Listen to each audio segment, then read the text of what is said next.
Oh hey, welcome to another edition of Hand-Laid Tracks and 3D Printed Things with Sukrati. Today we're looking at a Z-Hop Mother's Day gift. I decided to do a little more Z-Hop work and I wanted to make sort of a painting out of it, and there's a Mother's Day contest on Cults, so I made a Happy Mother's Day painting thing print. It's basically a flat plate. It's about 2 millimeters thick. The first 60.6 millimeters is 2 layers of color. It prints face down in 10 different colors. You print each color individually, one at a time using Z-Hop. And then the back side is printed after the fact. And you end up with a perfectly flat, multicolored print on any printer whatsoever. And then I printed up a little frame because hard to find a frame that fits exactly. And it fits in there nice. It's got the little holes to hold it against the wall. And you got yourself a Mother's Day gift, multiple colors. This is the third version I made. Originally I started with the one that had Thanks Mom, and I did the outside in the black, printed that first, and it kind of got a little messy in there in the white. And so I started printing it with the colors inside first, and then the line after the fact, so it comes out a little bit less liney. And I made a second version of it where I took out the thanks, added a heart to the mom, and you can see this is printed with the lines coming after the fact, not before. I thought that came out a bit better. And in the end, the final version, I added a vase because I thought every flower should have a vase, so I put a vase around the mom as well. And again, in this case, I printed the lines on the outside after the fact, not beforehand.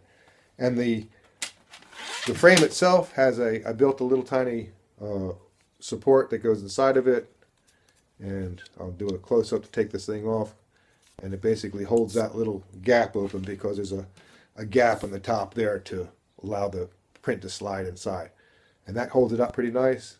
It basically pops off.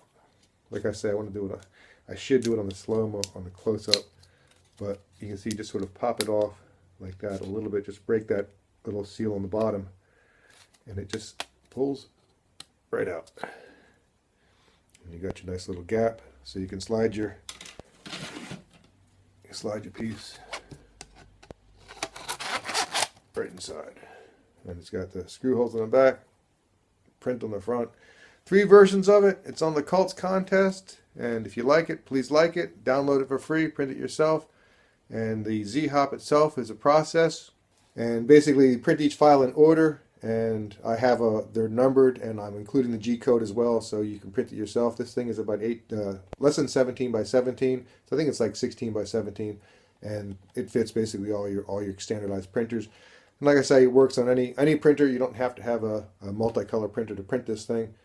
And the way I do it is, basically I start with the light blue, and then work my way through the colors. For a little while, I was trying to print inwards, like I say. That's why I did the outside lines first, because everything was against the wall. But it seemed not to print as well, so I did the colors internally.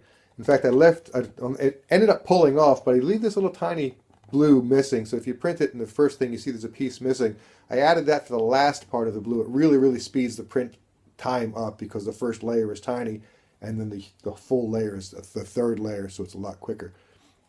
But with Z-Hop, you can do this with anything. I use there's a key, an invisible key around each of the pieces. It's basically a rectangle that's too small to print. It's like a 0.1 millimeter thick rectangle, so the slicer sees it, but it doesn't actually slice it. And that way, when you put these into the slicer, I use Simplicity 3D, you put them in one at a time, and because of the key, they all pour into the exact same space, and they basically stack up. Because if you put them all in at once, it'll try to spread them around the print bed, and it doesn't work so whatsoever. So you start with the first one and drag them one at a time into the slicer, and then they will stack up in place. I use 3 presets to do this, basically first layer, middle layer, and last layer. And obviously the first layer is the only one that gets the first layer one, and that I left the prime circle around it, the skirt around it. And it has a automatic filament change command at the end of that file. So it'll print the outside of the blue 2 layers of it. It'll then beep, eject the filament. You then put in the new filament, push the button. At least on my Creality CR10, it works, I think, similar on most printers. And it'll then advance the filament forward. You push it again. It'll then stop that'll be the end of that first print. Then you go back to load up the second print, number 2, which has that color already loaded in. You print number 2. It starts with a Z-hop. It prints whatever that color is. I think for the most part, I think it's either white or whatnot is the next color. And it goes through all the colors one at a time. And then all the middle ones have a Z-hop and have a color change at the end of the individual file. And then you can go ahead and you have basically have a stack of what colors you want to do. And you can use any color for any place, but keeping in mind everything that's the same color will print the same color because that's the file. The copper is all the copper colors. The blue is all the blues. Pink is all the pinks. So if you make the pink into yellow, that'll all be yellow, etc., etc. And the last file is the back file, and that is basically the same as the middle one with Z-hop, but it does not have a filament change at the end. So basically, you stack up all 10. If you're slicing it yourself, stack them up into your slicer one at a time. Add them all. They should stack up. Then you slice them. I have to delete all of them, slice the one, export it. Then I sort of use Control Z. It brings them all back. It's a little bit of a process. That's why I'm including the G code as well. So anyway, happy Mother's Day. Get yourself a Mother's Day gift. Print it up for Mom. Mom always deserves something nice. And I thought the frame came out pretty well as well. Check it out on Cults. If you like it, please like it. Help the contest thing and learn to do some Z-hopping because Z-hopping is really, really cool. It really changes what you can do with a simple printer. Thanks for watching it. Check it out. See you next time. Handley Tracks doesn't have a theme song, doesn't have a theme song, doesn't have a theme song, especially not for this stuff. That's why I don't have a theme song for this.